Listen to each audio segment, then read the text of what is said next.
Assalamualaikum warahmatullahi wabarakatuh. Alhamdulillahirabbil alamin wa bihi nasta'in wa ala umuri dunya waddin. Asyhadu an la ilaha illallah wa asyhadu anna Muhammadan abduhu wa rasuluhu la nabiyya ba'dah. Shadaqallahul azim.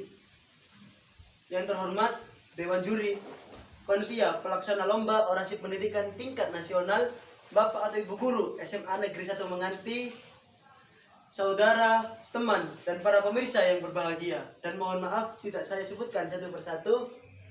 Pertama-tama dan paling utama, marilah kita panjatkan puji syukur kita kehadirat Allah Subhanahu wa taala yang telah melimpahkan rahmat, taufik, karunia serta hidayahnya sehingga pada kesempatan di tengah pandemi seperti ini dalam keadaan sehat walafiat, kedua kalinya sholawat serta salam tetap tercurahkan kepada junjungan kita Nabi besar Nabiullah Muhammad SAW yang telah membimbing kita dari jalan kegelapan menuju jalan yang terang benerang, yakni ad-dinul Islam.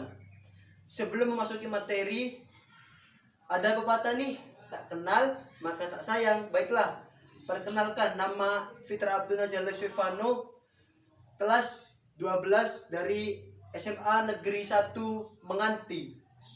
Materi dan pesan saya akan saya tujukan untuk seluruh warga negara Indonesia, wabil khusus para pemuda di Nusantara. Wahai pemuda, revolusi industri 4.0 ialah bagaimana teknologi seperti kecerdasan buatan dan internet saling mempengaruhi kehidupan manusia.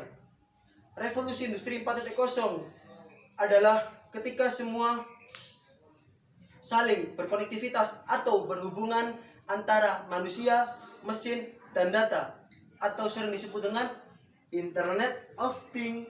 Artinya revolusi industri itu sangat berpengaruh dengan teknologi.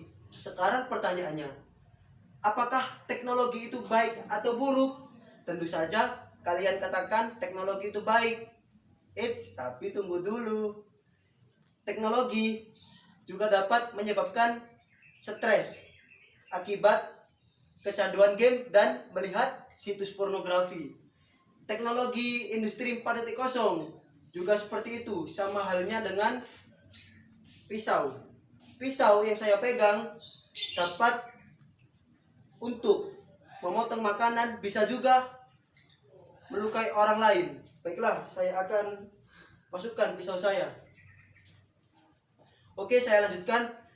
Teknologi atau revolusi industri 4.0 juga seperti itu, baik atau buruknya tergantung dengan pemakainya. Sama halnya dengan budaya seperti sekarang ini. Dengan adanya teknologi, kita bisa berbelanja tanpa harus keluar rumah. Kita bisa membayar sesuatu tanpa harus pergi ke kasir.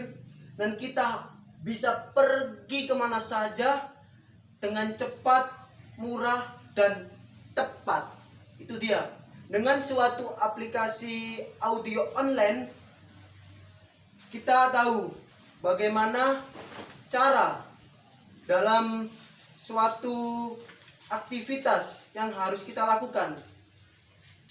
Kita sebagai pemuda harus siap bekerja sama dalam teknologi. Sama halnya seperti mesin.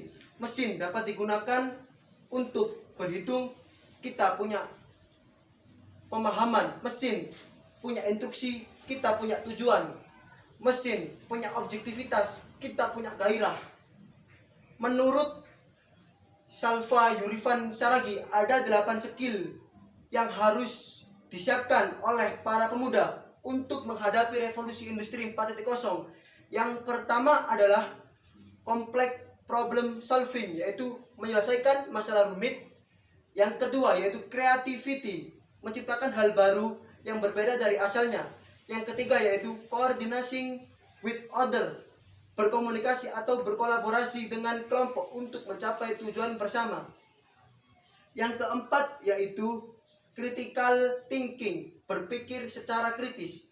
Yang kelima yaitu emotional intelligence, yaitu kecerdasan dalam emosional, baik dalam diri sendiri maupun untuk orang lain. Yang ketujuh ada negosiasi. Negosiasi yaitu untuk meyakinkan diri saya sendiri dan orang lain. Dan yang terakhir yaitu cognitive flexibility, mudah beradaptasi. Nah, itu dia teman-teman, 8 skill yang harus kita hadapi sebagai pemuda untuk revolusi industri 4.0 ini. Faktanya, suatu hal yang besar itu dimulai dari hal yang kecil, berawal dari diri kita masing-masing.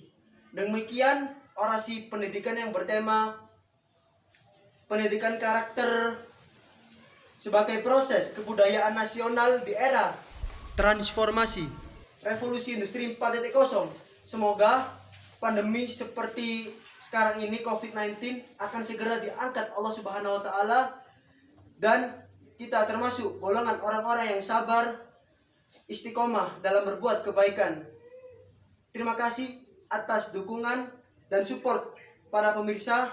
Jangan lupa like dan share sebanyak-banyaknya di Nusantara untuk dukung saya di lomba orasi pendidikan tingkat nasional dalam perwakilan sekolah.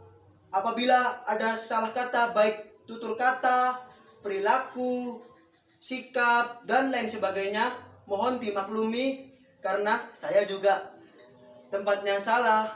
Dosanya manusia juga pastinya akan dimaafkan oleh Allah dengan kita selalu berdoa serta istiqomah.